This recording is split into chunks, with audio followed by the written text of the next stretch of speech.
Des agents pénitentiaires qui font la manche sur la Grand Place. Ils récoltent quelques pièces pour étoffer un budget justice qu'ils jugent bien trop maigre. Ça fait 45 jours qu'on est en grève pour avoir des conditions de travail décentes. On fait aujourd'hui une petite action en demandant 1 euro pour la justice, symboliquement. Action symbolique, ils ne sont que 5, soit bien peu face au gouvernement fédéral qui annonce que la négociation prison est désormais bouclée. Cette négociation, elle a duré depuis des semaines. Il y a un premier accord qui avait été conclu le 6 mai, dans le cadre duquel les représentants syndicaux s'étaient engagés et n'ont pas été suivis par leur base. Nous avons accepté et respecté ça, et pendant plusieurs semaines, on a réouvert les discussions. Il y a maintenant 2 ou 3 semaines, un accord a été validé par plusieurs syndicats.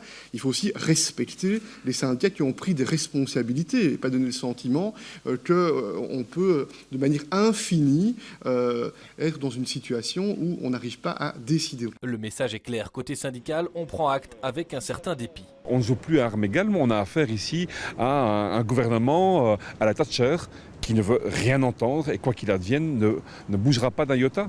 Reste qu'une inspection de l'état de la prison de Forêt a été menée jeudi après-midi.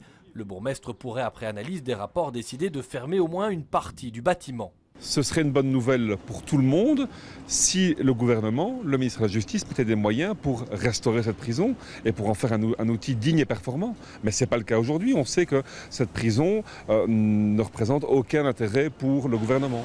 Les syndicats de la prison de Forêt ont prévu une réunion du personnel ce vendredi matin. Pas sûr que le contexte leur soit favorable.